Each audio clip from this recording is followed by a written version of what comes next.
Good evening. It is April 10th, 2023. Welcome to the Planning Board meeting. We're starting the meeting at 6 o'clock. Today is Monday, April 10th, 2023. Before we begin our meeting, there will be one general period of public comment tonight during oral communications. Persons speaking during general public comment period may provide the Planning Board oral communications on any matter concerning city business.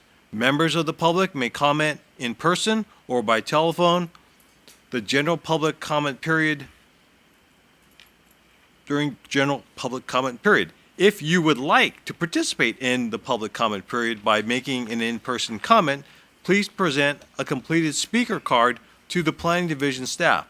If you would like to participate the public comment period by telephone, please call 818-238-3335. We will announce when the phone lines are open.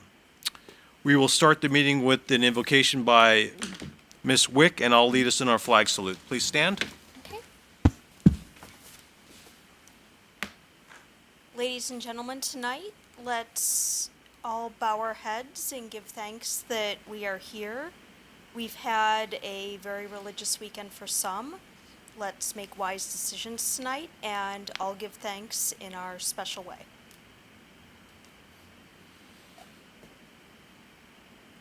Thank you. Please join me in saluting our flag.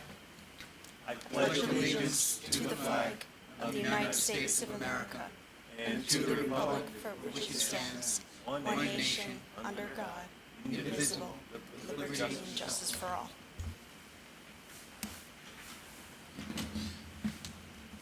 Can we have the roll call, please?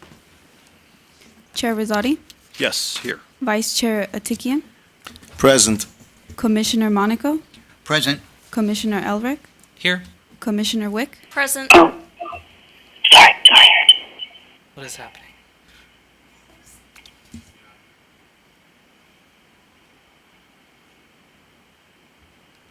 Do we have any announcements from city staff? No announcements. Okay. There is one public hearing on tonight's agenda. Item number 1, now is the time and place for hearing on project number 230001387, a zone text amendment to amend Burbank Municipal Code sections 10-1-502, 10-1-1608, and 10-1-1609 related to the drive-through establishments. Before we begin, do any planning board members have any legal, financial, or other conflict of interest regarding this hearing? No. No. No. No. No. No. Have any planning board members had any communications, including written or oral, with any persons about this project? No. No. No. No. Nope. Mr. Ramirez, have the notices by law been given? Yes, they have. Are there any written communications on this matter? We have not received any written communications. Will the representative of the Community Development Department please introduce yourself and summarize the matter for us? Good evening, Chairman Rosati, members of the Planning Commission. My name is Joseph Onibucci, Associate Planner with the Planning Division of the Community Development Department. Tonight, the Planning Commission will be considering a resolution of the Planning Commission of the City of Burbank recommending the city adopt an ordinance. There we go.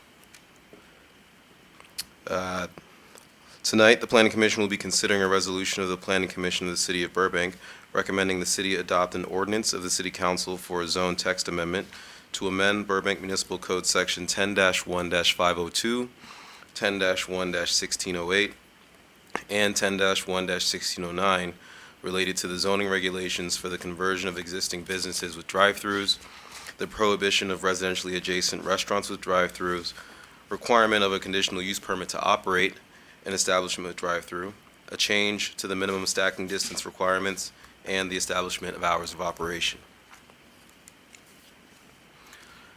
Staff has noted that a shift in consumer behavior has recently become more apparent in an increase in restaurants with smaller building footprints, which offer limited or in some cases no on-site dining. This allows the industry to maximize the use of the drive-thru, reducing the required space for walk-up counter and dine-in service. Additionally, the city has recognized that there may be a correlation between the shutdown of indoor dining during the COVID pandemic and the increase in the use of drive-throughs, which has remained to this day. These new restaurant prototypes have longer vehicle queuing lanes for which the city's current development standards have not been updated to address. During high-demand periods, customer vehicle traffic has been reported and observed encroaching into the public right-of-way. Known as vehicle spillover, this trend has resulted in many residents expressing that this behavior has negatively affected their quality of life.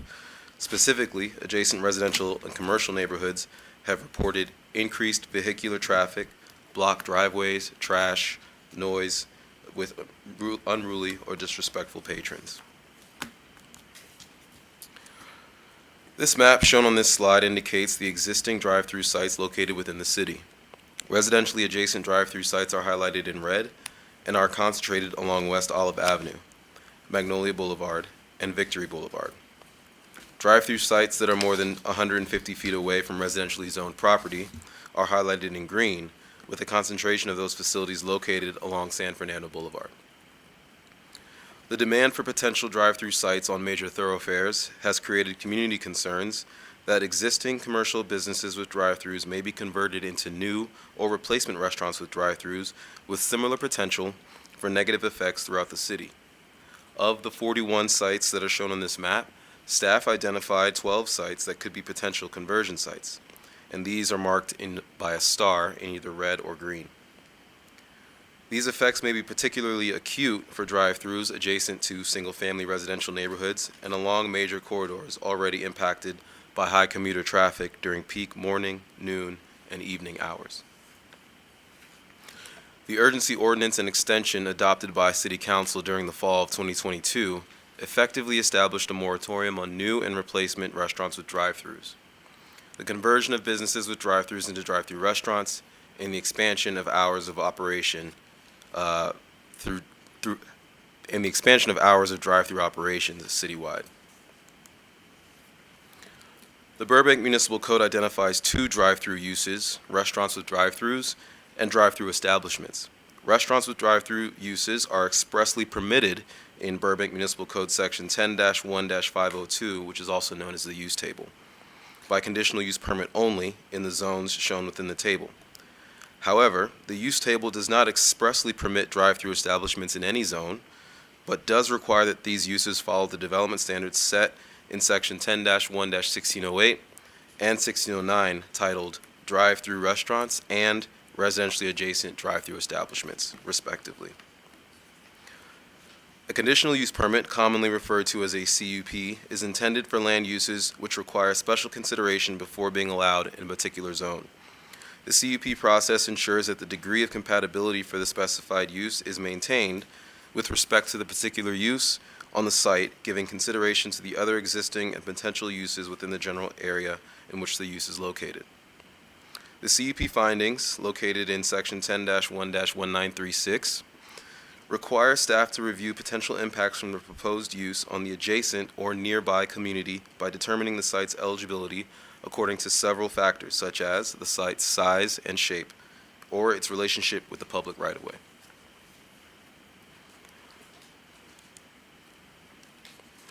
Code Section 10-1-1608 and Code Section 10-1-1609 contain separate development standards for restaurants with drive-throughs and residentially adjacent drive-through establishments, respectively. Code Section 10-1-1608, summarized here, addresses drive-through restaurants in general, specifying a minimum vehicle stacking distance, also known as queuing length, as well as the design of the drive-through lane. Additionally, this section specifically requires discretionary approval for all new drive-through restaurants. However, subsection 6 of this section states that after December 26, 1998, new and existing residentially adjacent drive-throughs must comply with Burbank Municipal Code Section 10-1-1609.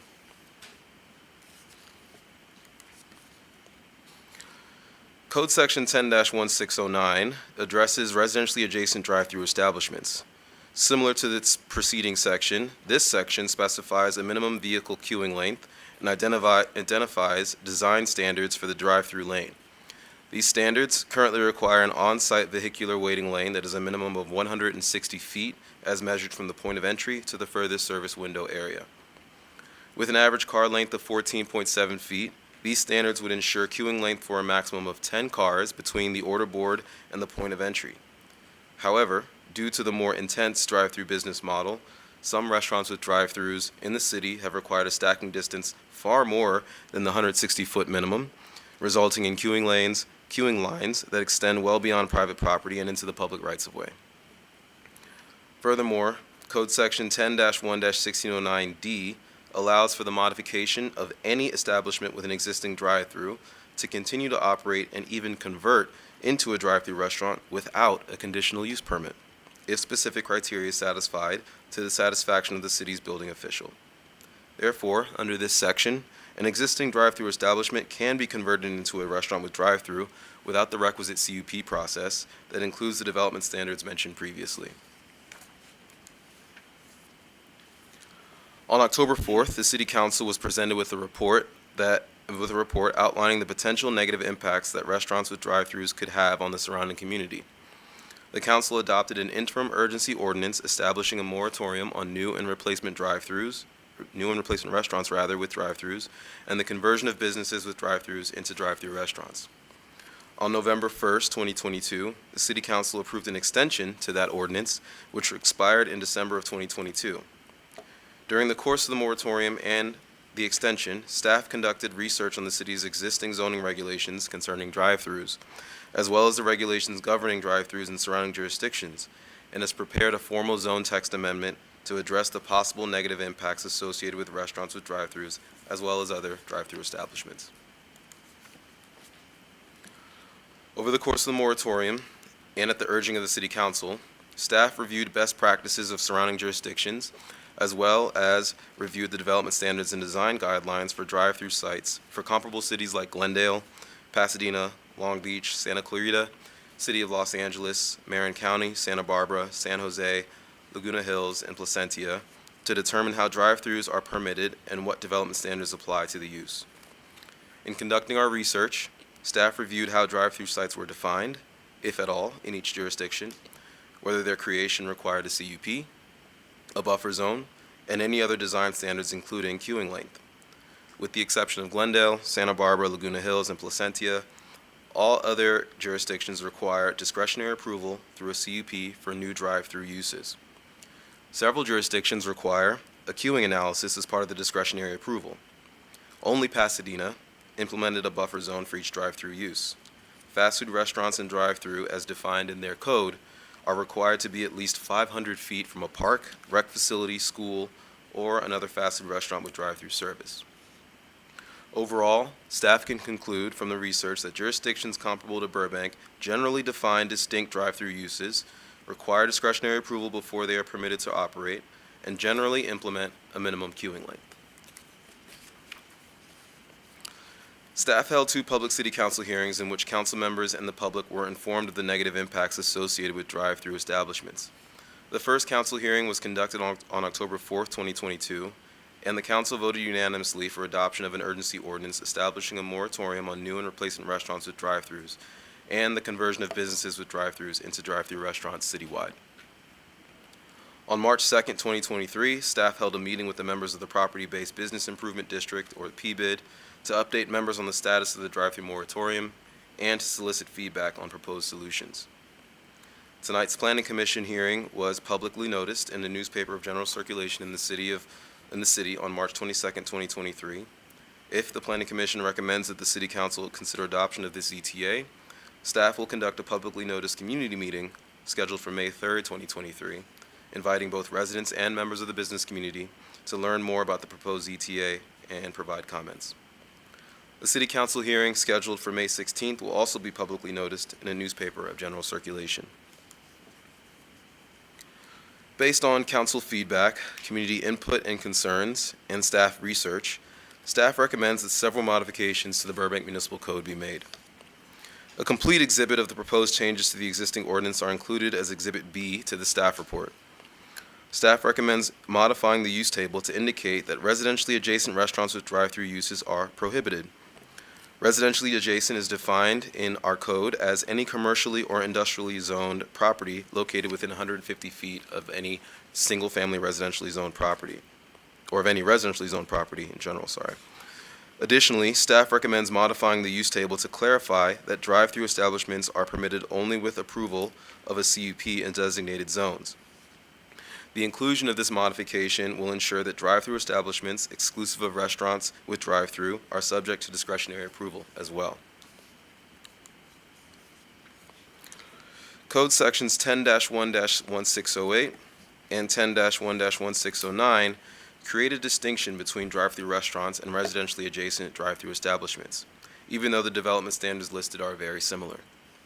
However, staff recommends the deletion of this section as the proposed amendments to Code Section 10-1502, the use table, would prohibit new restaurants with drive-throughs in residentially adjacent areas, thereby eliminating the need for 10-1-1608. Staff recommends the deletion of the text for Section 10-1609 as currently written and proposes replacement text. Staff proposes a new heading entitled Drive-Through Establishments to address drive-through restaurants as well as other drive-through establishments such as drive-through retailers, pharmacies, or banks. Staff proposes replacement text as seen on this and the following slides. Staff proposes that residentially adjacent restaurants with drive-throughs are prohibited and that any legal non-conforming drive-through establishment that ceases operation for any reason for a period of 90 days is subject to Section 10-1-1809.3 and 1809.4, which govern non-conforming land and uses. As mentioned earlier, staff proposes that a CUP is required to operate any drive-through establishment. As part of the CUP application, a queuing lane analysis will be required. Staff proposes a minimum of 300 feet a minimum 300-foot queuing lane that is separate from the circulation routes and aisles necessary to access and exit the site. An applicant can request the director consider the reduction to the queuing lane with the submission of a queuing lane analysis. However, the reduction can be no less than 220 feet. Staff proposes that hours of operation are limited to 6 a.m. to 10 p.m. unless otherwise approved as part of a CUP. And finally, staff proposes that every project is subject to the underlying development standards applicable to the proposed use contained in Articles 11 through 16. With the proposed amendments, staff believes this zoning text amendment will support the vision of single-family and multiple-family residential zones, as well as commercial corridors throughout the city by ensuring their character is protected and maintained with the requirement of a CUP approval. If the Planning Commission recommends a resolution adopting the zone text amendment, the ZTA will be addressed at a community meeting scheduled on May 3rd, 2023. The City Council first hearing is scheduled for May 16th, 2023, and the City Council second hearing is scheduled for June 6th, 2023. Therefore, staff recommends the Planning Commission adopt a resolution recommending the City Council adopt an ordinance of the City Council of the City of Burbank, amending Title 10, Chapter 1 of the Burbank Municipal Code to update the development standards for the conversion of existing businesses with drive-throughs, the prohibition of residentially adjacent restaurants with drive-through, requirement to obtain a conditional use permit to operate a drive-through establishment, changes to the minimum stacking distance requirements, and limitation of hours of operation for establishments with drive-through. The proposed zoning text amendment has been reviewed for compliance with the California Environmental Quality Act. The proposed ZTA is exempt from review under CEQA pursuant to the California Code of Regulations, Section 15061B3. The activity is covered by the common sense exemption that CEQA applies only to projects which have the potential for causing a significant effect on the environment. Where it can be seen with certainty that there is no possibility that the activity in question may have a significant effect on the environment, the activity is not subject to CEQA. Furthermore, pursuant to Section 15378A1, this ZTA is not considered a project subject to the requirements of CEQA. Therefore, it is the city's determination that this zoning text amendment will not have a significant effect on the environment and is not subject to CEQA. This concludes staff's presentation, and I'm available for any questions you might have. Thank you. Thank you. We will now open up the meeting to hear from any persons who wish to speak on this matter. Each person may address the planning board for a maximum time of 3 minutes. For members of the public who wish to comment in person, please present a completed speaker card to the planning division staff. you wish to speak. For members of the public that wish to comment by telephone, please call 818-238-3335 to address the Planning Board Commission. Callers will be placed in a queue until all in-person comments have been received. The phone lines are now open. Please bear with us as we get the first couple of callers through. For callers, please remember to lower the volume on your TV or your computer and take the call off speaker when you deliver your comment. Do we have any callers? We do not. Okay, let's give it a couple minutes.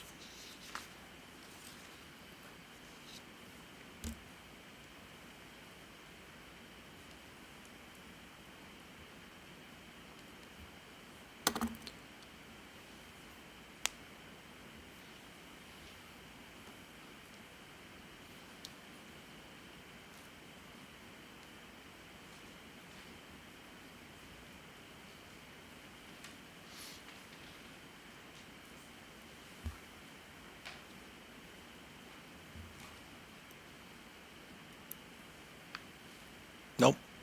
We have no callers. Great. There being no further public comment, I now declare the public comment period closed.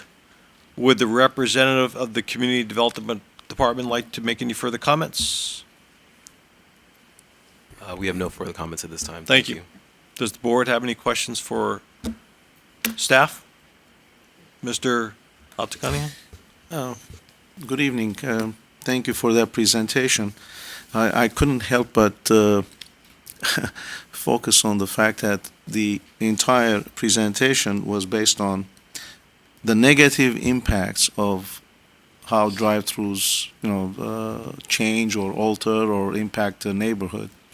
I wasn't quite sure if there had been any evaluation or someone looked into what are the positives of a drive-through.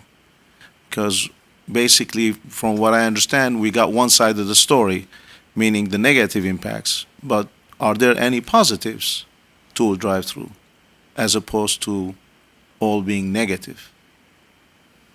So Joe McDougall, City Attorney, I would simply point out that the context for this zone text amendment that was brought before you is the work done under the emergency ordinance, where the council found that drive-throughs were imposing negative impacts across the community. So really this process is only an outcome of the urgency moratorium adopted to prohibit the siting of any new drive-through citywide. So it really comes from that policy declaration from council.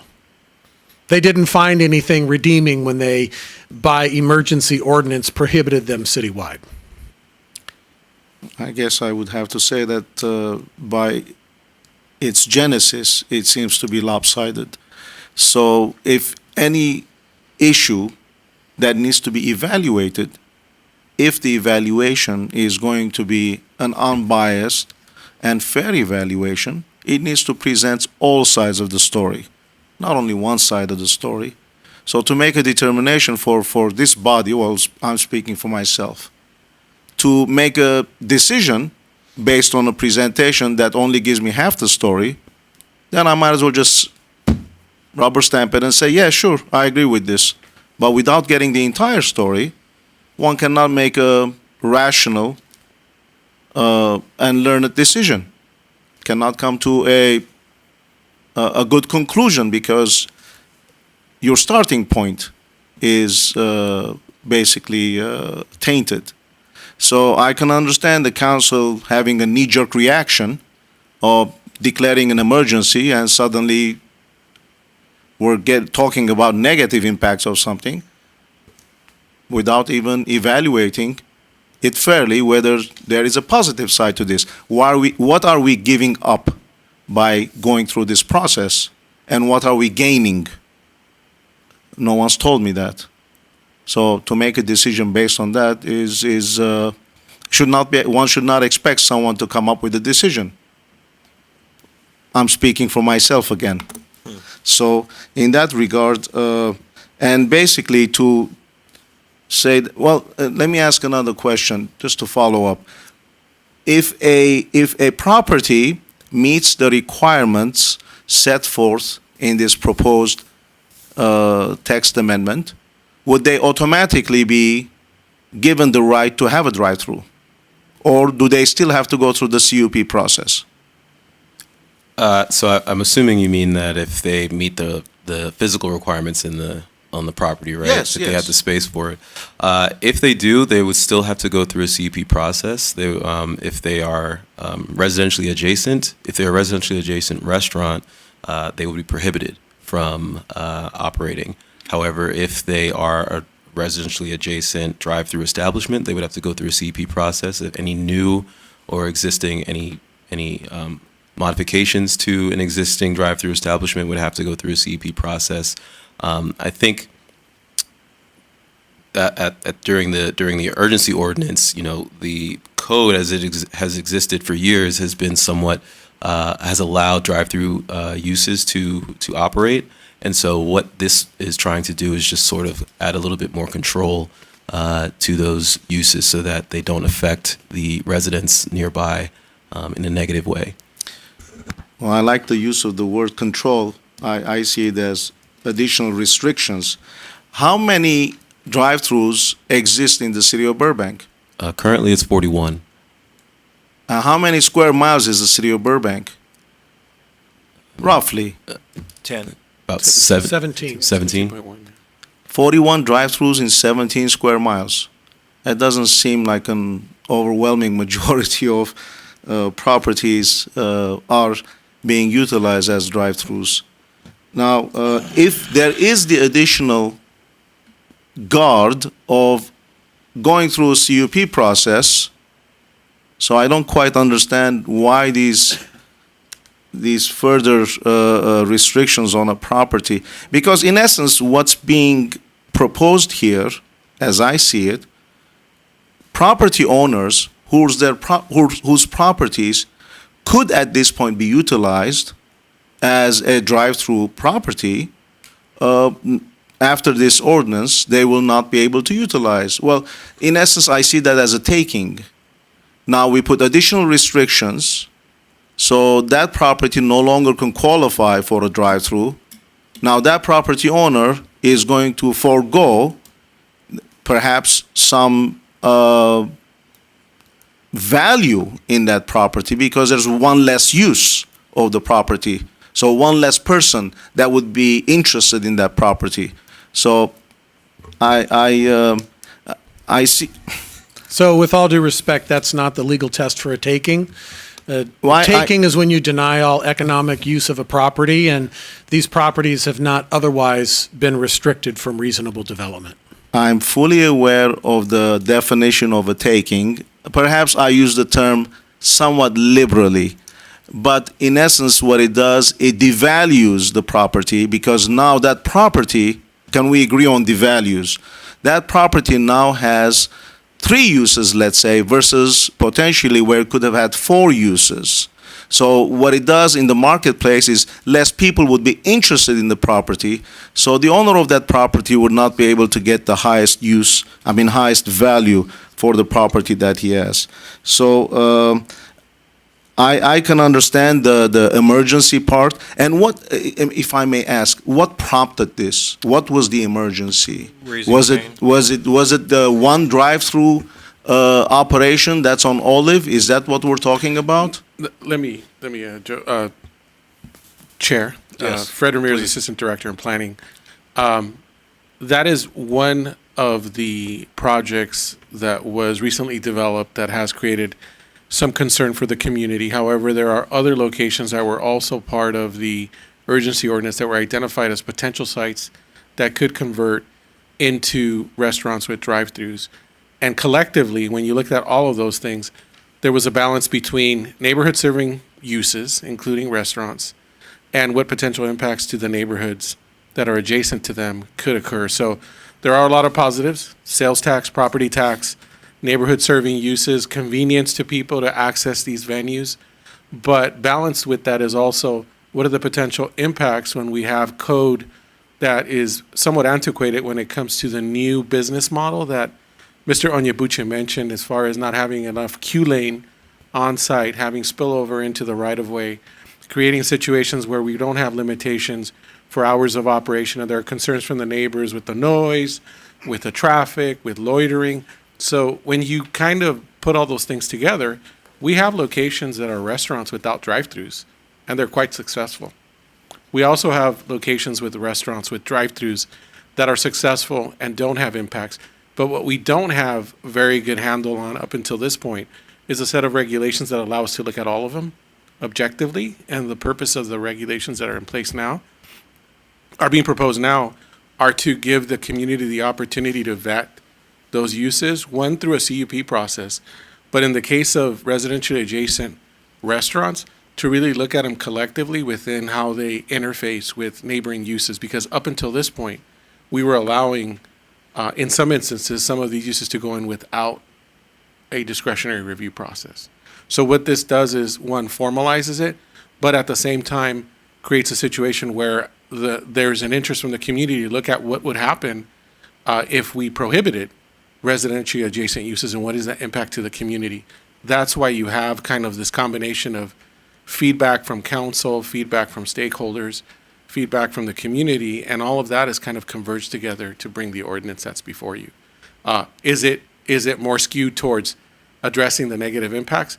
More often than not, regulations are a result of an impact, and now you're trying to correct it with the zoning regulations in front of you. I mean, if not, people would ask, well, why did you bring a zone code forward if nothing's broken? Why are you trying to fix it? It seems like there's a concern from the community that something is not addressing the concerns of the community, and therefore that's why the ordinance is in front of you. I appreciate the explanation, Mr. Ramirez, but I would have to disagree, at least with one portion of it, where more often than not, when you have this type of more restrictive are a result of impacts on the community, and the impacts are based on, well, a property owner or a business owner is one person, whereas, let's say, 10 houses or 15 houses or an apartment full of 40 tenants is 40 people. So one vote versus 40 votes. So I appreciate that part too.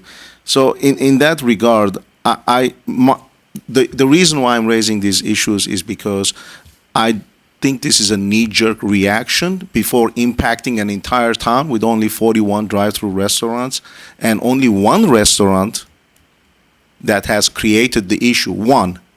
Is there more than one restaurant that has created the issue? Yeah, No, I'm not talking about possible issues. I'm talking about the genesis of why we have this why we were in front of an emergency order. Was it one restaurant? No, as a matter of fact, I'll give you another example. Sure. Dunkin' Donuts was a former Japanese fast food place. Yes, the one on Glen Oaks here on the Correct, corner and then of, it yeah. was converted because it was allowed to convert, Yes. and it converted into a Dunkin' Donuts. In that particular case, which was well before Raising Cane, we had a situation where queuing was backing up onto the street to the point where actually there were traffic accidents of people basically jumping out of line or not realizing that all of a sudden cars were stacking up in the queue lane. And actually, there was one or two vehicle impacts associated with that as well. Two. There was also a conversion of a prior drive-through over at Verdugo and Hollywood Way that caused vehicle queuing out onto Verdugo into traffic lanes. There's also other fast food restaurants in town that are going not to just the residentially adjacent. You have several other regulations before you, one of which is limiting extension of operating hours. Another one is increasing the queuing length.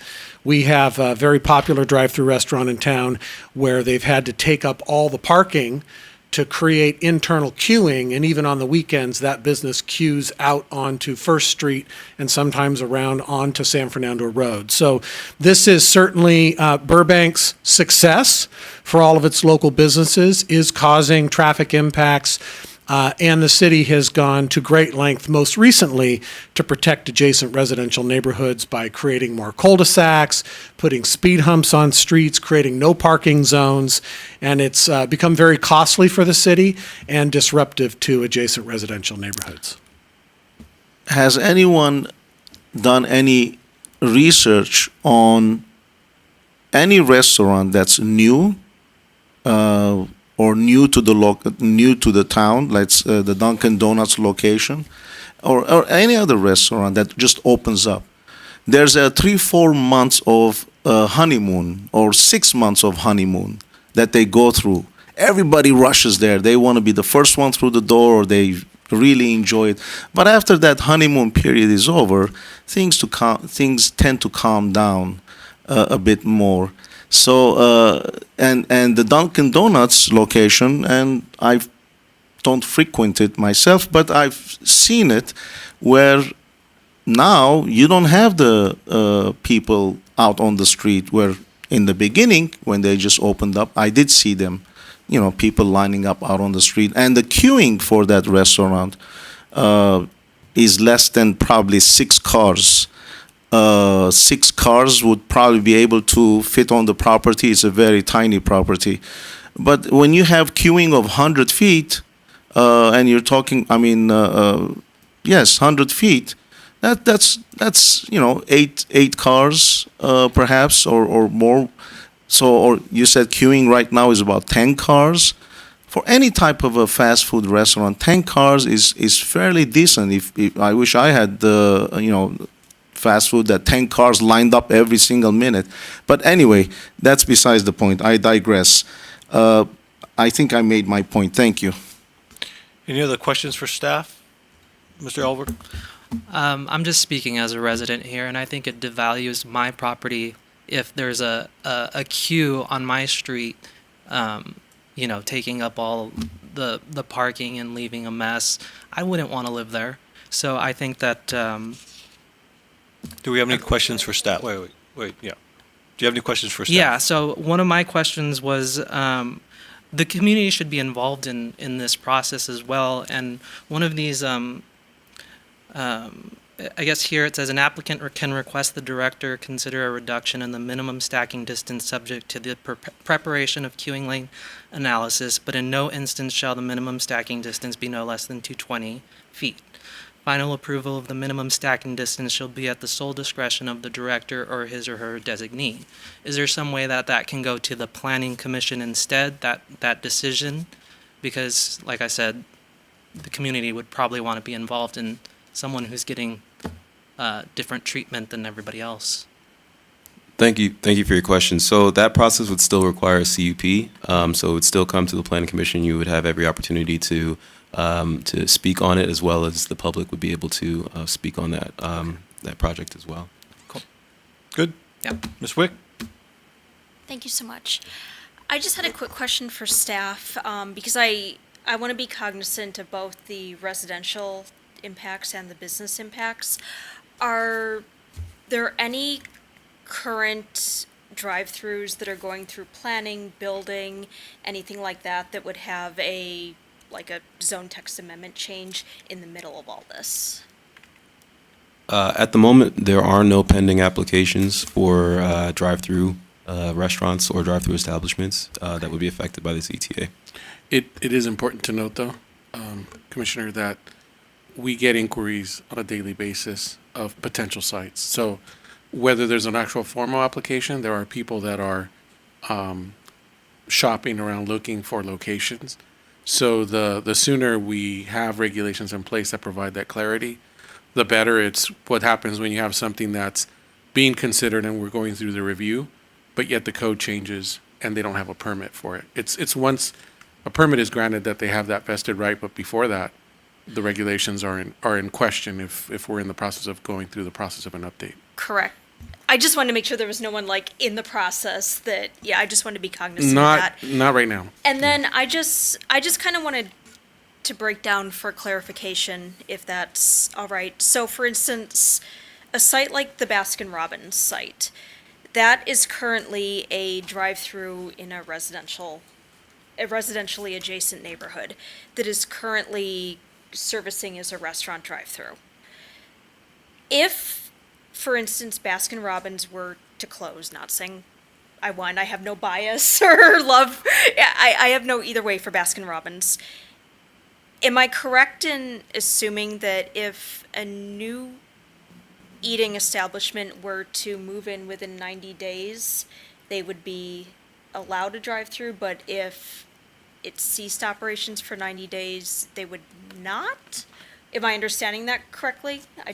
Okay, great. So if, for instance, if it's a conversion site that's not currently a restaurant, it would trigger a CUP, for instance, if it's a bank, pharmacy, et cetera. But if it is a current restaurant and another restaurant takes it over within 90 days, that would not trigger a CUP. Am I understanding that? So just to clarify, If it's Commissioner. residentially adjacent, sorry. Yeah, I just wanted to make that distinction, Joe, so that when you provided that input, because I'm not too sure with the Baskin Robbins if right behind it is residential or is it commercial, as far as on the zoning. It says that it's residential on the. It is, yeah. So that one, in essence, you wouldn't be able to convert to a restaurant with residentially adjacent, but if it's an existing one, you could continue that as a legal nonconforming use. Okay, so But if it was a bank, let's say, with a Right. drive-through, so. and they wanted to convert, they couldn't convert to a restaurant with drive-through. So, restaurant to restaurant is okay, is legal non-conforming within 90 days, but bank to restaurant is not. So basically, if a residentially adjacent site closes, they need to conform within 90 days, otherwise, never again they can be a drive-through for food. Am I, okay, thank you, I appreciate that. One thing to be clear to the commission, the reason we have the CUP process nonetheless is for those other service commercial uses like the pharmacies, like the banks, so that those could continue to operate. So if there was a lapse in time, and let's say they didn't have a CUP, but they're like, hey, we have a new bank now, we want to go into the same drive-through facility, let's just say Gain Credit Union, and they don't have a CUP, they could go through the CUP process and reestablish the bank. Got it. So like bank to bank is fine, bank to restaurant because it's residential. Yeah, I think you could even have another service commercial use Got it. with a drive-through that's not a restaurant that could go through a CUP process. But they have to go Understood. through the CUP process. Correct. And the more stringent. I would say the more objective development standards tailored to a drive-through is what we would be wanting them to implement while they're going through the CUP process as well. Mr. Monaco, then, go ahead. Just to clarify for myself, this is really, you're taking a proactive move here, right? Because there's been issues with the traffic backing up into residential areas, so we're really trying to clarify for the first time and actually, as I said, being proactive so that we don't run into the problem of having a 300-car backup into a residential area, correct? My other question was, I'm sorry, I wrote it down. I can't read my handwriting. Oh, okay. So the standards for determining the stacking and the cube length. Let's say that you say, okay, it fits within that queuing stack. Let's find out. Let's see if it becomes an incredibly popular location, and now this thing is backing up all the way down. What recourse do we have to that to change? Or again, to protect the community against going beyond that 300-car queue or something. If you don't, I think that, so what we have is a requirement for a queuing lane analysis that needs to be done before that CUP gets approved. And just speaking internally, if the queuing analysis rises to the level of, if we see that it's going to be popular enough, it might rise to the level of transportation analysis, which would require other considerations before we can move forward with the CUP approval. And just to add, Commissioner Monaco, the purpose of the CUP process is also to allow us to condition the project in such a way to mitigate impacts. The one scenario, and we'll refer back to the Raising Cane example, is the way that came through, it was a retail use, right, the restaurant, and then we had the issue of the drive-through going from a former bank building to a restaurant. In 1609D, which is in the current code, there was a process where the building official could look at certain changes to that building, both in footprint and also through the drive-through opening. And it was one of those things where I think there was a disagreement between both the public and us and the building official, and saying, well, we think this is a change that's in substantial conformance with this provision of the code. The public was saying, well, we disagree with you, but there's no venue for us to have an input in this process, to use your words, Commissioner Ulrich, is that it sounds like the community is interested in having at least an opportunity to weigh in on the analysis of a new use of this type. The CUP process, the way it's presented now, creates that venue. We think, like any other use, if you can justify and make the findings, I think the council has, even on an appeal, let's say it comes to the commission agrees, and someone appeals that decision to the council, even on appeal, the council has the ability to either validate and say, yes, we agree with the findings that have been made, or no, we disagree for these reasons, and adopt a separate decision with its own findings. So that creates the venue for that kind of community vetting, where right now, in that particular example, it did not exist, so they were allowed to get their permit without that vetting.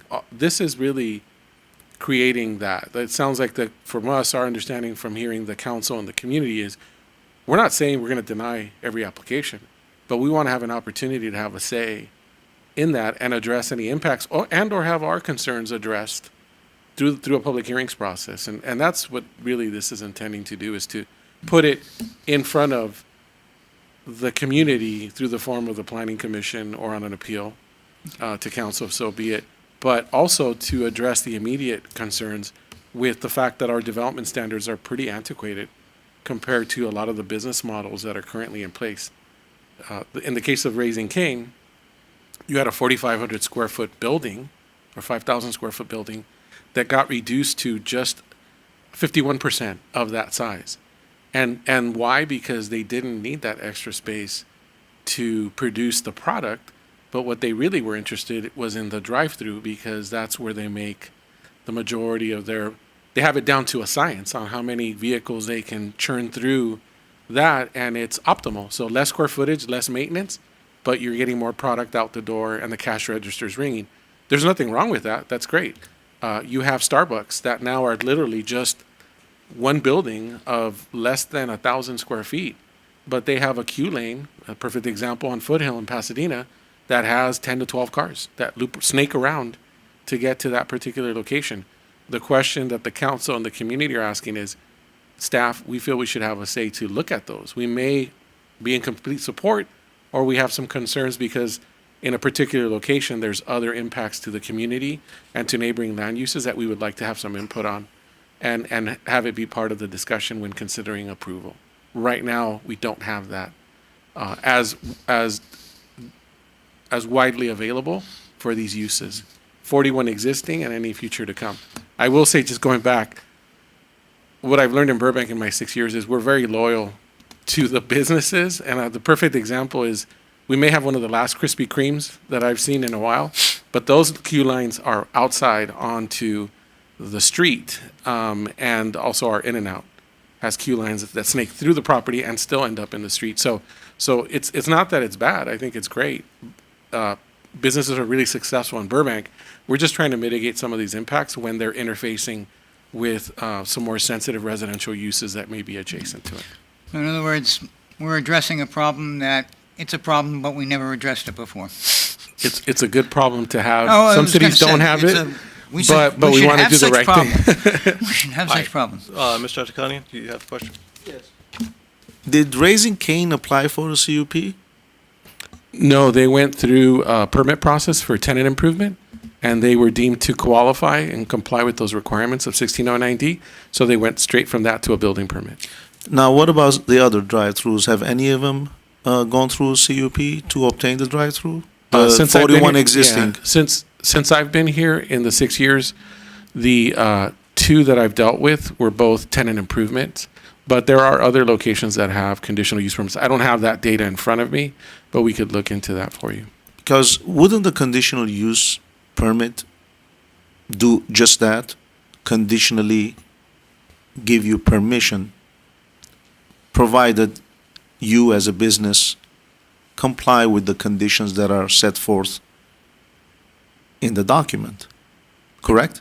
It's a way to evaluate a use that the community finds to have some potential impacts that they want to review through a discretionary process. And wouldn't the conditional use permit provide notice to residents that are surrounding that particular property? They do. For anyone who has any concerns can come out and voice their concerns, just as today they could have come out and voice concerns. Is that correct? That is correct. All right. So in that regard, wouldn't this entire process be somewhat redundant? No, because there are, just like with other uses, there are certain development standards that tell us how much landscaping, how many parking spaces are required, how big of a building footprint you can establish, the length of a queue lane for on-site. There's those development standards, and then there's collectively the project with all those components added to it being analyzed through the conditional use permit with a set of findings that need to be made under that process. I understand, but the process, the conditional use permit process, allows for a concerned neighbor, citizen, to come out and comment on That the is correct. project. For Whether those the- that have a CUP, correct. Whether they're commenting on the landscaping or the signage or the building size or the location of the building or the queue lane. So that process is already in place. Do I have that wrong? It was, however, there were exceptions to that under certain circumstances, and those are the ones that, in the narrative, we noted in the case that we were talking about in 10-1-1609, the conversion of an establishment with drive-through was allowed to occur because we had specific language. If they met that criteria, that was determined by the building official, they were allowed to then get their permit to proceed. In addition to that, though, even the 160-foot queue lane, in the analysis that staff did, that Mr. Onyebuchi did in combination, we saw that a lot of cities were reevaluating the shorter queue lanes and determining that because of the business model, especially during the pandemic and subsequent, the popularity of the quick pickup drive-through was resulting in more people stacking in the queue lane, and when you didn't have sufficient space on site, they was spilling over into the right-of-way. I understand. And now, basically, if we're going to be weighing the benefits and the detriments, yes, you do have neighbors who are going to be impacted, provided that, you have that, cars, the queue lane, cars going out on the street, which is dangerous. I acknowledge that.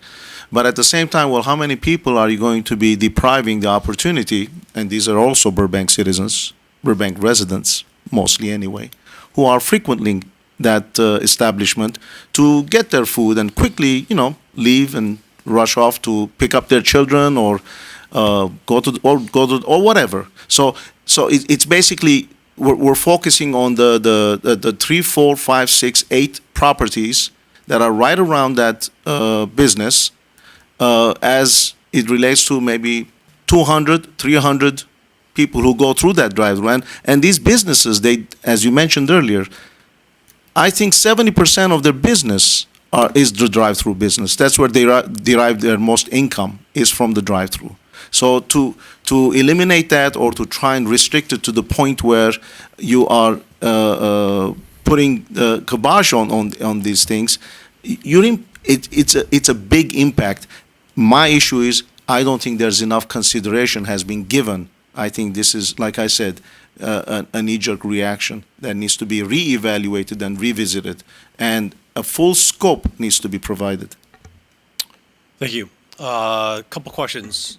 So there are a number of businesses that were named in your report. Were those businesses contacted to let them know that this process was happening and that there's a potential they were going to lose their drive-through? We contacted a number of property owners through the Economic Development Office. We had a meeting with PBID. We tried to organize a meeting with the regular bid in order to speak to some of the issues that we were seeing. Were they noticed of this meeting? We did have a community notice. I mean, No. Did you do a mailing directly to the business about this meeting? Not directly to those businesses, no. And I just want to walk me through this one more time. I own a restaurant. My value is in my drive-through, and I'm retiring and I'm selling my restaurant, is the new owner going to get that drive-through? It depends on where your restaurant or where your restaurant is located. If it's residentially adjacent and the new owner wants to have another restaurant, then that's prohibited. Okay, thank you. Any more questions for staff? It's prohibited, but if they already have a drive-through, it's not prohibited within, if they're not Within the 90 days. within the 90 Yeah. days. So it's still permitted unless it goes past the 90 90 days. days, yes. Wait, They're, let- they're allowed to continue the legal non-conforming Wait. use of that Yeah. business. Let me ask that question again. I own a restaurant. I am retiring. It has a drive-through, and I'm selling my restaurant to someone else. Does the drive-through stay? And it's residentially adjacent? It does, Chair. It Okay, can continue. because that was a different answer than, That's why we wanted to clarify, and I think Commissioner Okay. Ulrich was bringing that up. Yeah. okay. If it's 90 days, if there's a permit process, if I sell my business and it takes 90 days for the permit and all that, then he loses the drive-through. Not if there's a continuity of operations. Got it. Okay. And if I can clarify, Chair, continuation of legal non-conforming uses is not something that is new. understand. We have it occur all the time. If someone comes in and says, "Hey, I'm closing up shop. Yeah. I'm going to sell my business. Here's what I have. I just want to make sure," because they'll ask us with their real estate agent. We'll say, "Yeah, you can continue. If you're selling it, you can continue that." We've had situations where people are in the process of like signing the lease, Yeah. and they're like, "Hey, the lease is imminent, but I want to submit my application." We've allowed that to be a continuation of that use. Okay. I own the Walgreens site, and the Walgreens lease is up, and I decide to sell that property, but it takes, let's say I sell that property immediately, and it's a restaurant or fast food, they will lose that drive-through because it's a change of business. Correct. So that's an establishment with an existing drive-through. If it's residentially adjacent, Right. they wouldn't be allowed to convert to a restaurant, residentially adjacent. My issue with this process is that we didn't notice every single one of those owners, because this is going to affect them. They think that they have something that they no longer have, and they should have a voice in this. That's my only issue with this process. So, any other questions for staff? So when you guys did a general plan amendment and council made the high density residential properties in the Rancho low density, did you guys notify the residents Wait a or the second. owners Wait a of second. those We're not talking properties? about the Rancho. This is a But totally it different relates to your subject. question. It relates to your question. So do you guys normally provide notice to people? So let me say that for every type of action this board may take, there's a specific type of notice that's required by law. Sometimes it's publication in a newspaper of general circulation. Got it. Sometimes it's mailing to all residents and property owners within 1,000 feet, mailing radius. There are statutory requirements, and staff provides the statutory required notice for that particular item. What the chairman just brought up is sometimes there may be a broader effort or a desire for more specific outreach that goes beyond the statutory requirements. So a notice to everyone who owns a drive-through establishment would never be a statutory requirement. I totally get how it would be desirable. Those are things that can be done as directed.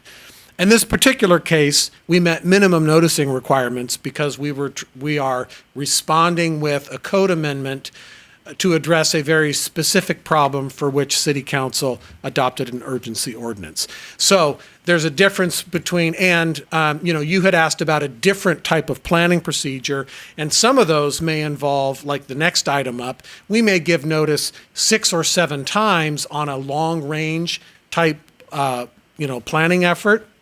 and community meetings versus a very concise code amendment. And so this board is familiar, this commission is familiar with, sometimes we'll do very extensive, and the public won't understand why we may use a very narrow type of noticing, like a newspaper of general circulation 10 business days before the hearing, and it may seem somewhat short or truncated because you may feel that it misses an important constituency for this ordinance. So that's the difference in how we would approach notice versus what you may customarily see in other ways. And Chair, duly noted, I think Mr. Onyebuchi mentioned a community meeting that's happening after this and before council. If part of the feedback from the commission as a whole is you should contact not just the ones listed in the report, but all 41 restaurants that have drive-throughs, then Restaurants or all establishments? all with establishments, yeah. drive-thrus? So if the desire is to do that, that is something, of course, that we can look at and do a direct distribution, even with a notice to the general notice to the public for this code amendment. You're talking about a very small group of people, and you're calling them out in a report, and this is going to have an effect on their business, and they should know what the rules are, they should know what the laws are, and they should have a voice. They should be able to have their attorneys come and represent them or whatever, but we're not talking about hundreds, we're talking about a very small group here that they deserve to have their voice heard. And I just think that I would feel more comfortable if they were noticed. So, any more questions for staff? I now declare the public hearing closed, and the planning board will now deliberate. What is the planning board's pleasure? I really like the point you brought up about notices to the area businesses. I do believe that they should be brought into the discussion. On the other hand, I do believe that we need to be proactive, as I said, in putting these rules and regulations together to make sure that we're not impacting residential areas, as well as trying to be fair to the businesses. And I certainly understand the value relating to a drive up, especially for a bank. I know from my own experience, a bank it's very important to have a drive up. So I would go along with Chairman Rosati's concern about noticing the area businesses as well as anybody that's going to be impacted by this. I agree Okay. with you, Chris. Any other comments? Perhaps my comments one could reasonably construe that, well, you know what, he's a business advocate, he doesn't care about the residents, who cares what happens to the neighboring houses? That's not, that wouldn't even be close to being the truth. We were here as a member. I believe my job is to serve the community, the entire community, not a portion of the community, not the one who screams the loudest or makes the biggest presentations and so forth. And in any type, when there's something needs to be evaluated, there needs to be a balanced presentation so that the resulting evaluation can be relied upon. One can say, well, here are the cons, here are the benefits, and then we go from there. Not just presenting one side of the story because few people came in or 80 people came in. It doesn't matter how many people came in. And then just make a presentation. I'm not saying intentionally, but, and I'm not blaming anyone here for this presentation. Please don't misunderstand what I'm saying. What I am saying is, this is not a complete presentation of the story. We need the whole story. I need the whole story. If someone's asking me to say yay or nay or something, present me the whole story. Then I'm able to say yay or nay. And it's very important to consider the neighbors are very important. The businesses are important. But the community as a whole is important. The people who use the business are important as well. So if you have, and I think as a city or as a body who's in charge of regulating or making suggestions, recommendations for regulation, we need to take the whole story in, process it, and provide some type of a solution that everyone can live with. As I stated earlier, I believe this is a knee-jerk reaction, and I've seen these type of knee-jerk reactions from the council, and I'm not only talking about this council, I'm talking about, it's going to be 9 years that I've been here serving the community, and we have a different role here. Council has its role, and we have a role. And I take my role very seriously, and in that regard, it's important that people are given an opportunity to be heard as far as their position, that we're not trying to just somehow overcompensate for something that's almost in 6 months maybe non-existent. And that's the other issue I have. Because we're taking one restaurant, 2 restaurants out of 41, that's 2%, less than 2%, or let's say 2.5%, and then suddenly coming up with some emergency resolution that we're going to apply to everyone. So it just makes no sense to me. And perhaps this is the way to go at the end of the day, but not today. Any comments, Mr. Ulrich? See, one of the things that, again, to underscore the need for notices, is that I believe that there are now remedies, such as if you've ever gone to one of these places where you order in one location, pay in the other location, that frees up at least 2 or 3 car links. So there's also things that I think these companies are coming up with in order to keep the flow, because let's face it, you want to keep the flow. You don't want these people sitting in the street waiting and then have them drive away because they can't get to the window.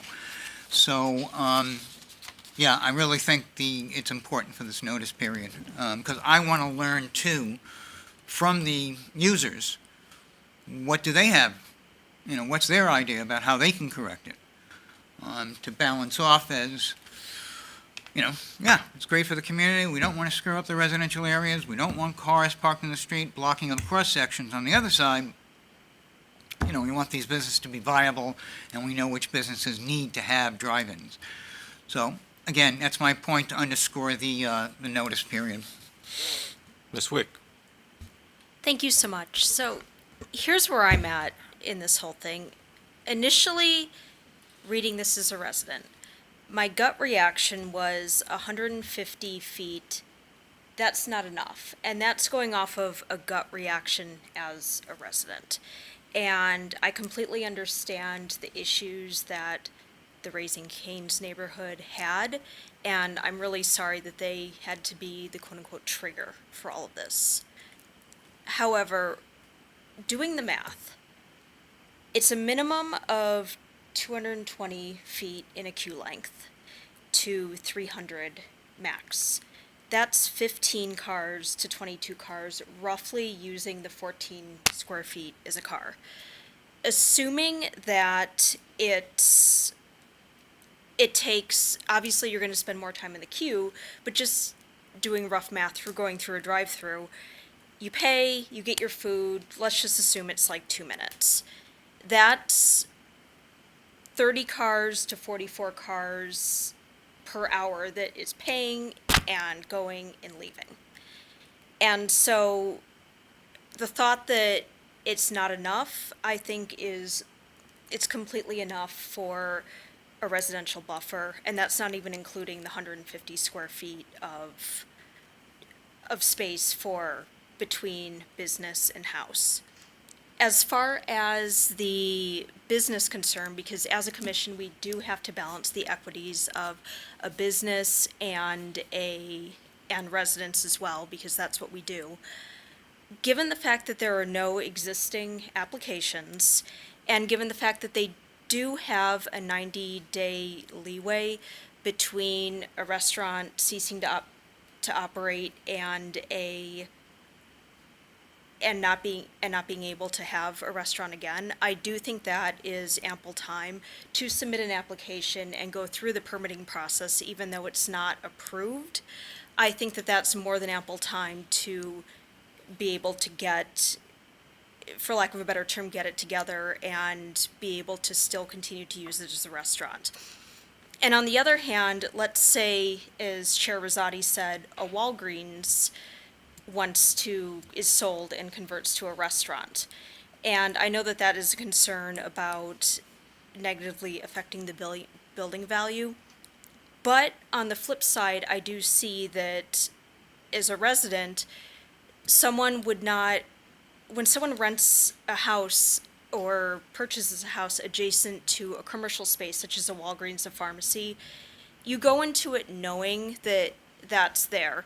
You don't anticipate that there's, a fast food establishment going there. So with all that being said, I'm comfortable with the drive-through, the new measures taken. I think it's very adequate, and I'm also comfortable with the 90 days of operations, so I support this amendment.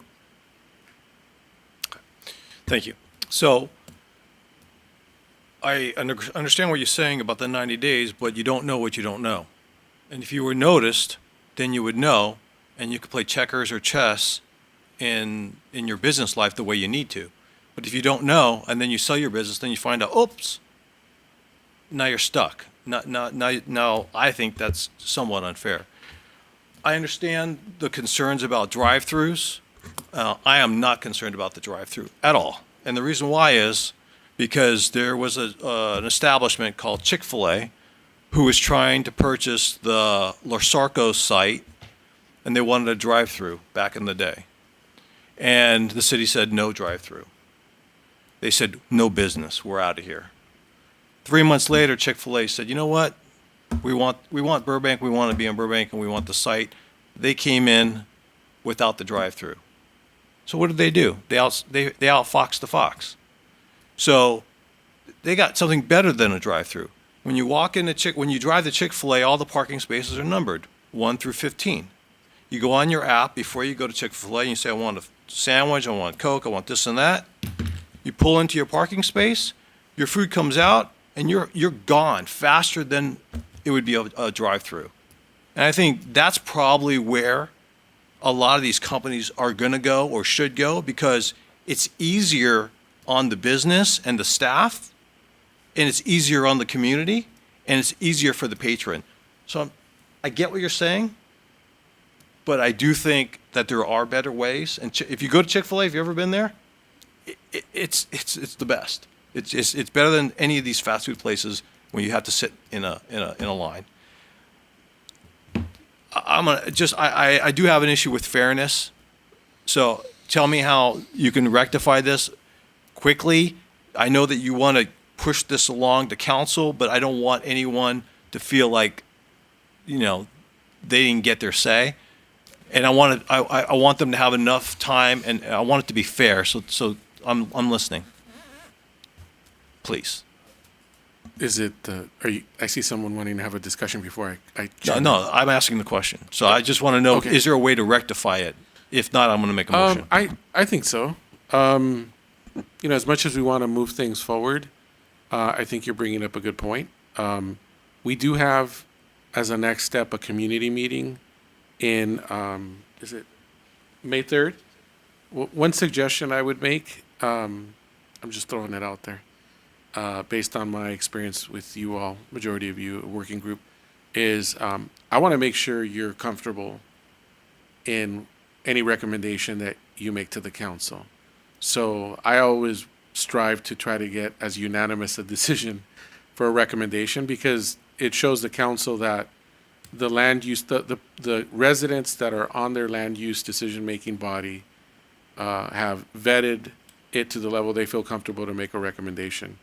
And I think there's a little bit of concern and we want to make sure, as always, that we give people an opportunity to chime in.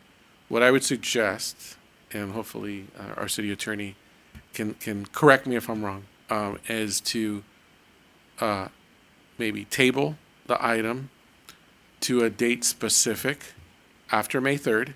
Yep. So that we have two things happen. One, we have a community meeting where we present the same information we presented to you, to the community. We notify all those businesses that you identified that there's a community meeting. And also we notify them that there's an upcoming planning commission meeting that's date specific. You'd be tabling this item to a date specific. And if that's the case, then when you hear it, you got kind of like a preview, right? We heard it today. You'll hear it again. There'll be also the opportunity for us to contact all those people and have them be able to vet it in front of other members of the community at a community meeting. And then also if they feel that they want to communicate that information to you directly, they can do so during this period. So if that is a viable option, I think it is, but I'll ask the city attorney to chime in, tabling the item to a date specific after May 3rd, one of our regularly scheduled meetings, and we'll note what that is. And then based on your feedback, we will also notify those individuals of the upcoming community meeting, property owners and businesses of the updating community meeting, and also of your upcoming meeting when the commission would hear it. I'd like to, if that's amenable and you can discuss it and it works, I feel comfortable bringing this back Perfect. with that level of effort. And so we can also evaluate the things like, to a general sense, I don't know how detailed it's going to get, but we'll try to provide as balanced an assessment of retail uses, the benefits of it and whatnot, in combination with impacts to neighbors. Because I think it's more than 5 houses. Commissioner Arthur, as a matter of fact, I have a whole neighborhood that's probably 40 to 50 property owners that may feel quite different about the effects of a business. So we'll do the noticing and bring that back so that you have at least the ability to say, everybody got an opportunity to chime in on this before we made a final decision on it. Okay. Any more questions? Not a question, but just a comment. Comment. I'm very comfortable with that. I think that's a fantastic compromise. I would prefer if not only did we notify the businesses at that address, but we notify the property owners, meaning like wherever their property tax bill gets sent or whatever, because I Yeah, feel like that's property taxes are that's- not on site. I just wanted to clarify Yeah, that that's- I think both should be notified. That's all. No. That was just clarification. I Just to wanted clarify, it'd be the business of the establishment as well as the property owner of that establishment, of the location where the establishment is at. Perfect. Okay. I have a question, actually. Good. So if we delay this and it goes after May 3rd, where the city council is making a decision about this, No, we would bring it back to you okay. because we need to recommend, you are tasked, one of your duties is on a zone text amendment is to make a recommendation. You assess the zone text amendment and make a recommendation to council. I wouldn't take it forward to council without a recommendation, whatever that recommendation may be. What I'm saying is. So they're not you- making a decision on May 3rd? is what- No, May 3rd would never have been a decision. It was Oh, a okay. community meeting. Community meeting. So what we're doing is we're going the extra step of tabling the item for further discussion by the commission until after the community meeting and bringing it back to you before we then formally schedule a public hearing date with noticing before the council. So the steps will still happen. We're just doing, and this has happened, this is not a complete anomaly that the commission is like, we want more time with this. So we table the item for further discussion. Let's get it right. Let's do this right. I mean, there's no hurry. We want to get this right for the community and for just everyone, business owners and residents. So I think to assure you, Mr. Elwick, I think we can do it in we can stick pretty close to the schedule to get something in front of the commission and council. It's just an extra step, and I think deservedly so. The chair and if the other commissioners as a whole concur, more public input is not a bad thing here. not about that. Okay. And I just to be honest, full disclosure with the commission, I was in a hurry. We were in a hurry because of the urgency ordinance that was in place. And, to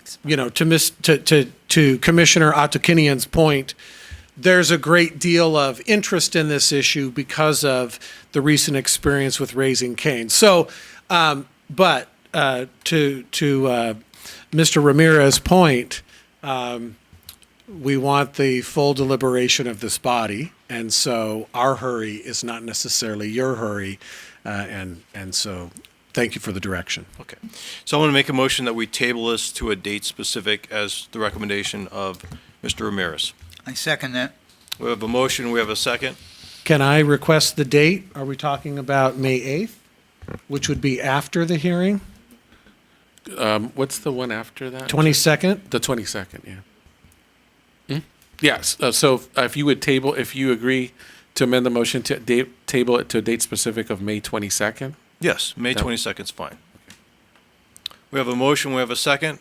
You want to poll, please? Any more deliberation?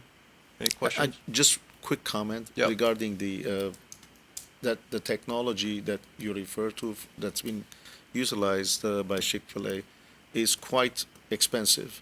So in that regard, not every single ownership is able to make that type of an investment, but it is a good solution if they're able to. That would be eliminate some of the concerns, and so So, it should be perhaps they should know about it. No. They know about it. so not to get too into the weeds, but I have a friend that owns, I won't say what he owns. He owns a very successful salad shop. He owns 12.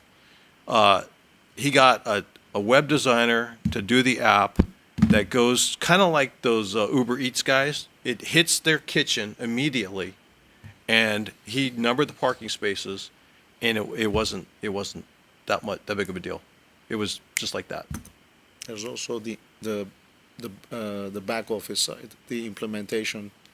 Sure, yeah. The accounting, it all gets Look, involved. The equipment. There's an investment into it, but I think that the benefit, he saw the benefit, because we were having this conversation about a month ago before this even came before us, and he saw the benefit immediately. He said within a month, his business was running so much better, and he had less staff worried about trying to jam the drive-through line. Sure. Because they had more time, because people were calling from different locations where they had drive time. And then boom, they're there, they're gone, and it worked pretty good, like an orchestra. So, okay, so we talked all about restaurants tonight. Any other questions? Any more deliberation? Let's poll, please. Chair Rosati, Yes. Vice Chair Atikian, Yes, as to Chair Rosati's motion to table it until May 22nd.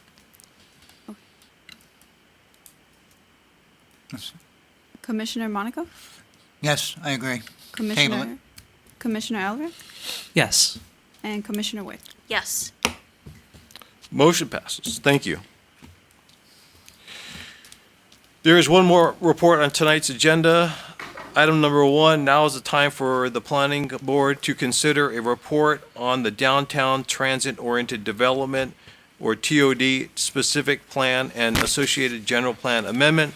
Will the representative of the Community Development Department please introduce yourself and summarize the matter for us? Yes, thank you, Chair Rosati. May I please have the presentation? Good evening, Chair Rosati and members of the Planning Commission. My name is Leonard Boucher, and I'm the Principal Planner with the Community Development Department. The main focus for tonight's presentation is to provide you all an update on the Downtown Burbank Transit-Oriented Development, or TOD specific plan, including the recent adjustments that we're making to the development potential for the specific plan.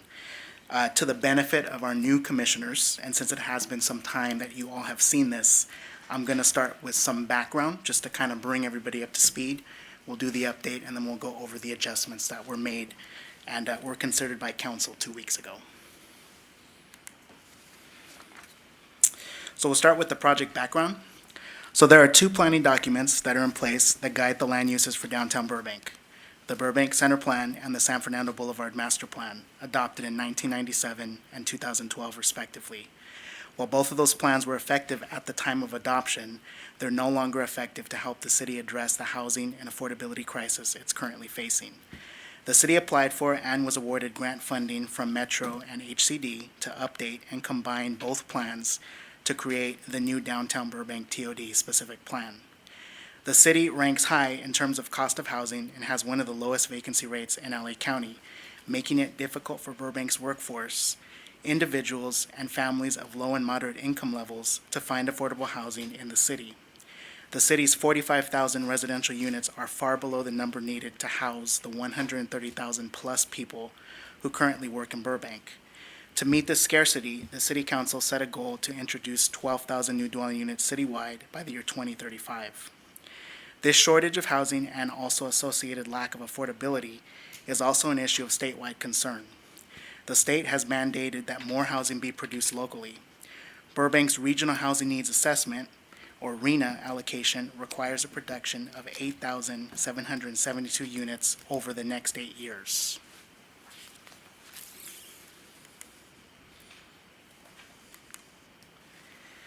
Over the course of this project, the city has engaged the community and decision makers on developing a shared vision and guiding principles, and will continue to engage the community and decision makers as we work collaboratively to create a plan that establishes objective standards and clear community expectations for future responsible development that builds a safe, beautiful, and thriving downtown while also achieving City Council affordable housing strategies and meeting state-mandated housing production numbers, thereby reflecting Burbank's unique approach of maintaining local control while helping to build and protect neighborhoods.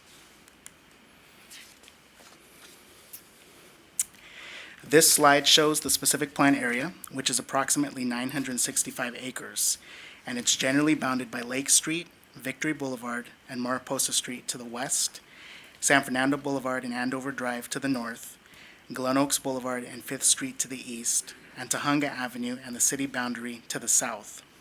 It's divided in the middle by the I-5 freeway and the Southern Pacific and Metrolink Railroad right-of-ways. I'll now provide you with an update on the project. The specific plan preparation consists of 5 key phases: discovery, visioning, alternatives, and plan preparation, public review, and adoption.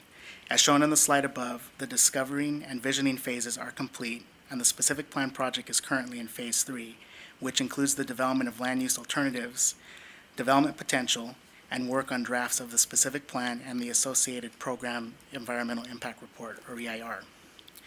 Initial presentations on the plan strategy and development potential were made to the Planning Commission and City Council in May of 2021, after which a notice of preparation for the program EIR was released for a 30-day public review, and a third virtual community workshop and EIR scoping meeting was held shortly thereafter. Furthermore, work has commenced on drafts of the specific plan and program EIR, and will tentatively be released for public review by the fall of this year. Tonight's presentation is focused on the changes being made to the development potential, which would allow the project team to release a revised notice of preparation for the program EIR and continue working to develop a draft of the plan and the EIR for public review in the fall. This presentation was presented to City Council on March 28th, 2023, wherein they provided us with input and direction on the development potential for the specific plan. We're looking to adopt the specific plan and certify the program EIR tentatively in early 2024.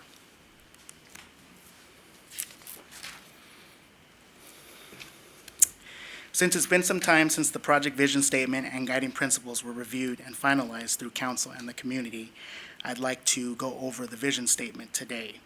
So our vision statement reads as follows: a vibrant, urban, transit-oriented, mixed-use downtown of beautiful, tree-lined, multimodal streets that are safe and accessible to all, inviting parks and plazas, and beautiful buildings that together create an active and bustling central district surrounded by inviting and genuine neighborhoods, a place where people truly want to live, work, shop, visit, and play.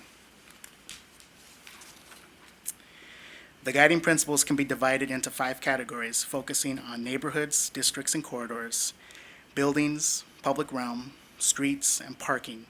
The full listing of all the guiding principles is attached to the staff report as Exhibit B. The development of the vision statement and the guiding principles allowed the project team to create the project framework, which looks to create a downtown of diverse neighborhoods, districts, and corridors, a well-connected downtown north to south and east to west, a street network accessible to all, a public realm of streets and parks, and parking for a mixed-use downtown. The first component of the plan framework is a downtown of diverse neighborhoods, districts, and corridors. I'll define what each of these is in the context of the plan. A neighborhood is defined as a safe, beautiful, mixed-income place, primarily for living, that also accommodates work and some retail activity. It's defined by a quarter-mile walking radius from a center, which can be a park, school, stores, or civic buildings. And it's organized around a public realm of streets and parks.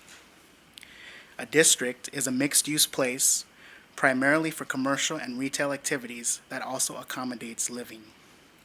And a corridor is an important commercial or mixed-use thoroughfare located between neighborhoods and districts. A local example of a corridor would be the Magnolia Boulevard Commercial Corridor, which is lined with local serving shops, restaurants, offices, and services surrounded by the residential neighborhoods on either side. This map shows the plan area broken down into a series of neighborhoods, districts, and corridors. The downtown district is shown in magenta, the North San Fernando Boulevard district in purple, the North San Fernando Boulevard neighborhood in blue, the South San Fernando Boulevard neighborhood in red, the South San Fernando Boulevard district in brown, the Lake Street neighborhood in gray, the Olive Avenue district in orange, and the Victory Boulevard Creative and Industrial Corridor in yellow. The circles depict a quarter-mile walking radius or a pedestrian shed, while the Burbank downtown Metrolink station is in the center of the plan area. The next component of the plan framework is a well-connected downtown. Currently, existing east-west connections across the freeway, railroad tracks, and the Burbank Channel and to the Metrolink station are substandard and in many cases unsafe for pedestrians and bicyclists. In addition, north-south connections between downtown and the North and South San Fernando Boulevard neighborhoods are incomplete or hampered by mega blocks such as the Burbank Town Center Mall. Improving these connections through the introduction of transportation and aesthetic improvements will encourage downtown residents and employees to bike and walk to transit, to daily activities, and to work.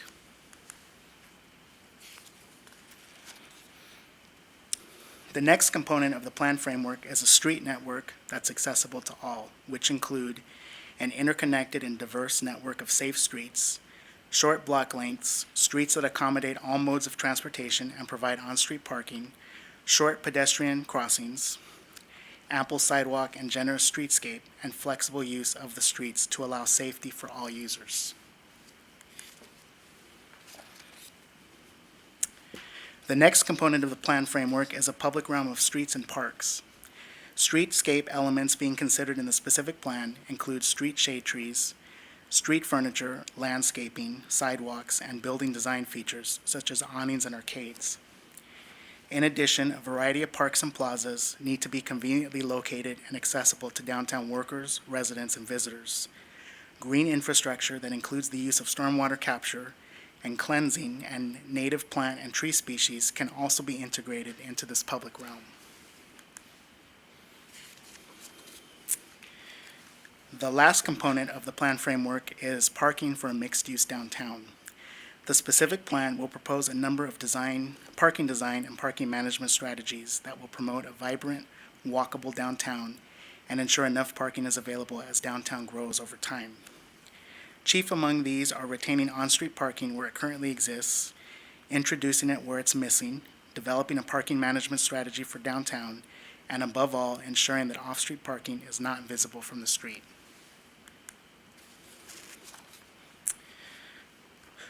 This slide presents several key projects that are envisioned to unfold over the plan's 15-year horizon. They include, but certainly are not limited to, development of housing, redevelopment of the Burbank Town Center to add housing and office space, and the Civic Center properties to build a new public library, office and retail space, and housing, improvement of bicycle and pedestrian connections to the downtown Metrolink station and throughout downtown, enhancement of San Fernando Boulevard, and encouragement of new connections through the Burbank Town Center, and management of parking to ensure enough is provided and does not spill into adjacent neighborhoods. I'll now discuss the revised specific plan development potential.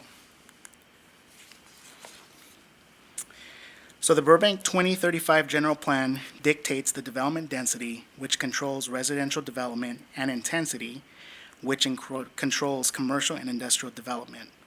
The map on the left shows the existing general plan land use designations applied to the plan area, while the map to the left depicts the proposed general plan land use designations. The changes include the creation of two land use designations, the West Downtown Commercial Industrial and the City Center Mixed Use. The two existing land use designations will be renamed, including Downtown Commercial to Downtown Mixed Use, and South San Fernando Commercial to San Fernando Mixed Use. The next two slides will provide discussion on these proposed changes.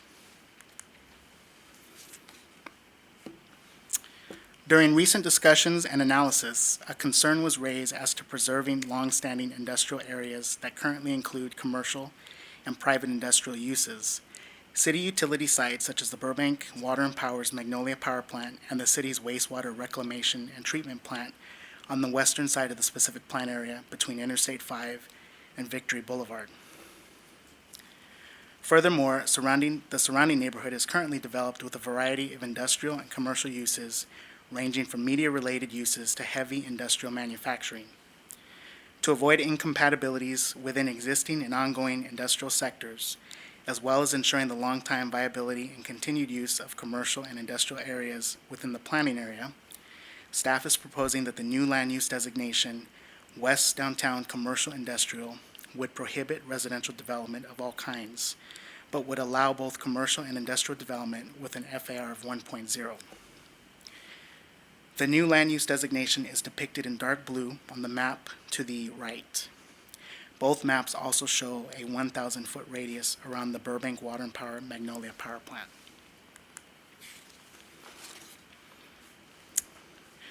To comply with state law and ensure that no net loss of residential units by prohibiting residential development within the West Downtown Commercial Industrial Land Use Designation area, adjustments are also proposed to the eastern portion of the specific plan area.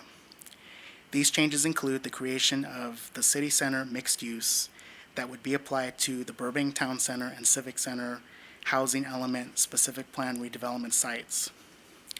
This allows a maximum residential density of 110 dwelling units per acre and an FAR of 2.5. Furthermore, the existing downtown commercial land use designation would be renamed to Downtown Mixed Use, which would be applied to additional properties.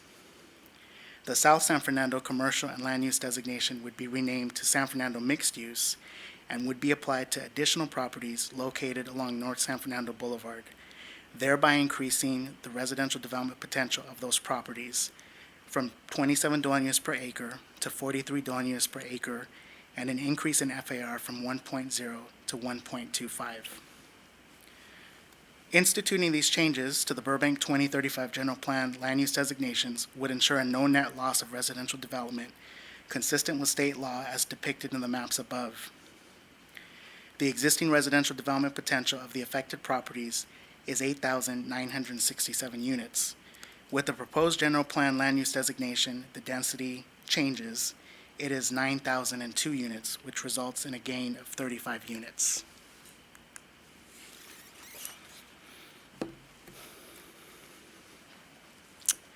Working off the amendments to the Burbank 2035 General Plan land use assumptions described above, the project team revised the specific plan development potential and created 3 land use alternatives that will be studied in the program EIR.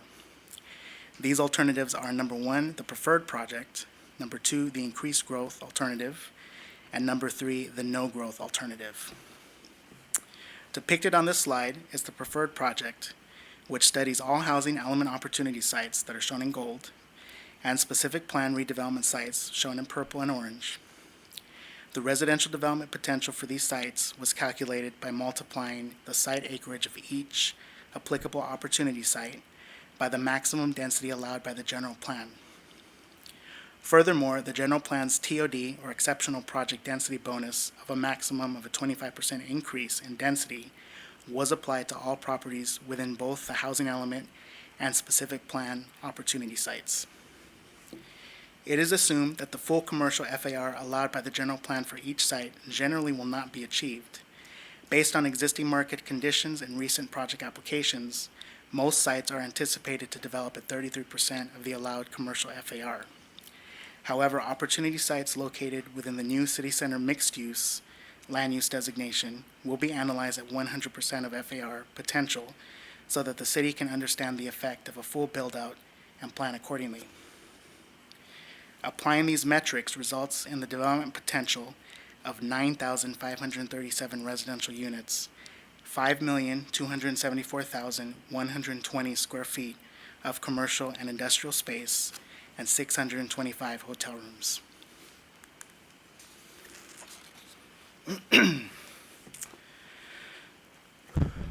While work on the specific plan has progressed since 2020, several state laws have passed to streamline the development of housing, including the State Density Bonus Program, which allows developers the ability to exceed the base densities established in the Burbank 2035 General Plan by up to 50% in exchange for the development of affordable housing. The increased growth alternative, which is depicted on the slide, will study additional growth beyond the preferred project development potential, which includes a maximum 50% state density bonus law density increase applied to all the housing element and specific plan opportunity sites on top of the preferred project densities. Furthermore, additional infill sites with base density plus the maximum 50% state density bonus is included to the IGA development potential. The IGA, or the increased growth alternative, will be analyzed to the same level as a preferred project in the EIR. Applying these metrics results in the development potential of 16,242 residential units, 5,435,145 square feet of commercial and industrial space, and 625 hotel rooms. The purpose of the EIR's comprehensive review of the increased growth alternative is to ensure that the potential density increase resulting from a developer-initiated density bonus under state law is sufficiently analyzed to inform the public and decision-makers of any potential significant adverse impacts to the city's utility infrastructure. This analysis will also help establish future policy and work plan considerations to facilitate upgrades to city infrastructure to keep pace with projected development. The analysis also helps to ensure that all development addresses their fair share impacts to the city's infrastructure, inclusive of the construction of needed upgrades to serve industrial projects and the payment of associated development impact fees.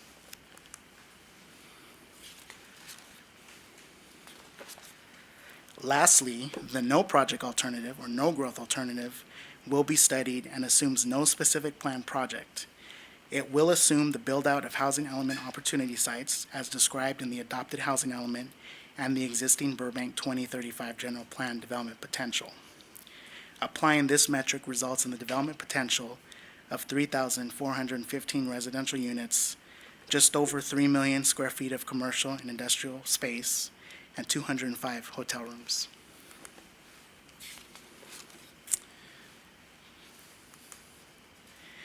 In summary, this slide depicts the project alternatives that will be studied in the project's program EIR. As noted, the preferred project is consistent with the City Council housing goals to provide a range of housing which includes new opportunities for affordable and workforce housing consistent with the General Plan 2021 to 2029 housing element, thereby helping the city facilitate the development of the housing to meet our current RENA obligation of 8,772 units. While at the same time, this proactive effort of the council and community helps the city to maintain local control in how the downtown develops over the life of the specific plan. This concludes my presentation. I'm available for questions, and I've also provided my contact information on the screen for the benefit of the community. Thank you. Thank you, Mr. Bishop. We will now open the meeting to hear from any persons who wish to speak on this matter. Each person may address the Planning Board for a maximum time of 3 minutes. For members of the public who wish to comment in person, please present a completed speaker card to the Planning Division staff. If you wish to speak, for members of the public who wish to comment by telephone, please call 818-238-3335 to address the Planning Board. Callers will be placed in a queue until all persons' comments have been received. The phone lines are now open. Please bear with us as we take a couple of moments for the first callers to get through. For callers, please remember to lower the volume on your TV or your computer and take your phone off speaker to deliver your public comment. Do we have anyone on the line? We do not. Okay, we'll give it a couple of minutes.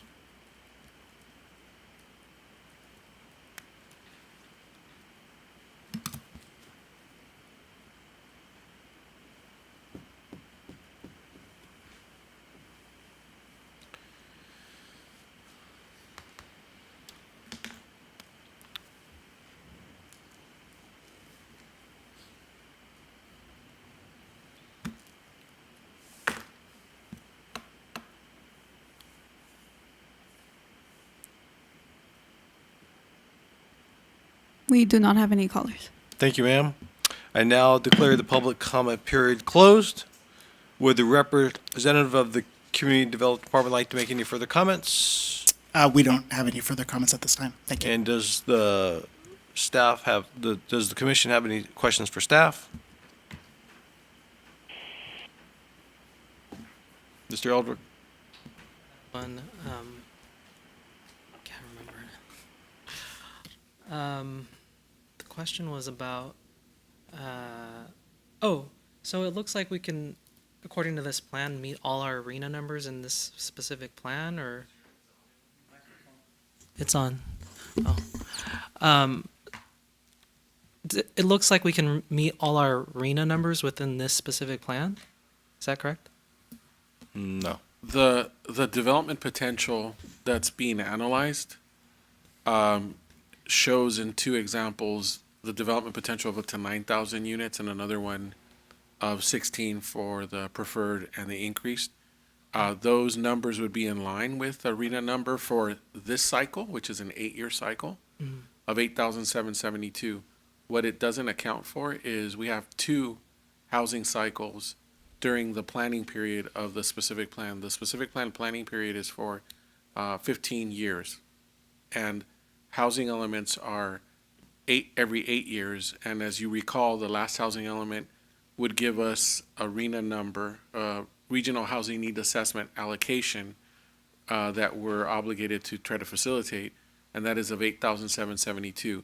What is an X factor is what would be the 7th planning cycle for the housing element. So we have to also account for any other RENA number that we may get in the latter part of what would be the planning period of the specific plan. And we, like in one of the meetings, we did 12,000 units, approved 12,000 So units, right? the council, to clarify, the council prior, in 2017, looked at it like an affordable housing strategy. Mhm. And as part of that, they set a goal, a visionary goal, to look at facilitating the development of up to 12,000 units by 2035. So back in the day, we thought that was pretty ambitious. However, the state has already, in essence, given us a work order to say, we want you to facilitate a RENA number of 8,772. So in essence, even the 12,000 unit number that's pretty visionary for council may not be enough if we account for another planning cycle for a housing element. Mr. Chair, if I could. Sure. I have a question for Mr. Ramirez to clarify. Did council ever zone land sufficient for the 12,000 units? No, it was just a goal to strive for, yeah. So there was no zoning, and this is the actual, Mr. McDougall brings up a really good point, which is our housing element, which was adopted by council, gave us, in essence, kind of a work plan as well. And part of that is there's a provision in the housing element that called for rezoning that would occur through this specific plan, the one in Golden State. And there's not just the 8,772, but the housing element also had a buffer because we're not assured that every site that we envisioned being developed will be 100% to the max number of units that we need. So the state required us to also go through the effort of planning for buffer sites that would get us to a number of 10,456. Once again, within just this planning period of the housing element, who's to say what happens in a subsequent one? So yeah, that was a goal, wasn't planned for, but from a standpoint of consistency, the effort underway is consistent with that goal and with the housing element. Thank you, and thank you for the report. And I would just add that the schedule for this project that Mr. Boucher put up there earlier will already be into the third year of this 8-year planning cycle before this plan is adopted. So we're burning daylight. We're burning, yeah. Any other questions for staff before we note and file this document? Seeing none, thank you. Now is the time for oral. Chair? Yes. Just real quick, because the public is listening to this one, I just want to make sure. So what we gave you was just an update, but Yep. rest assured, and so the community knows that when the specific plan is prepared and when the environmental document is also completed, we'll schedule a notice public hearing before the commission to consider that and any recommendation to the council. So it's a good update, but it's not an end all. I just wanted to make sure you'll get to see it in its full form, but we did want to give you an update because we gave a recent one to council on the same topic, and we wanted you guys to be lockstep, up to date on the same information. Thank you. Very good. Now is the time for oral communications from the public. Any person speaking during this period of time may address the planning board on any matter concerning city business. Each person may address the planning board for a maximum time of 3 minutes. Members of the public who wish to comment in person, please present a completed speaker card to the planning division staff. If you wish to speak by phone, please call 818-238-3335. The phone lines are now open. Please bear with us as we get the first few callers in. Please lower your TV or computer and take your phone off speaker. And do we have anyone? No callers. No callers, no one in the audience. Let's give it a minute.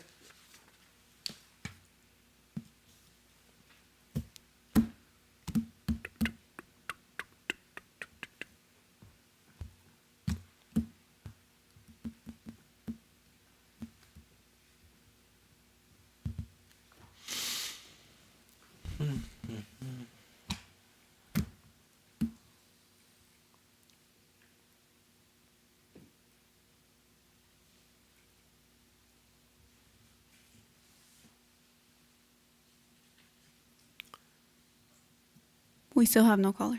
No callers. Okay. That being said, I now declare the public comment period closed.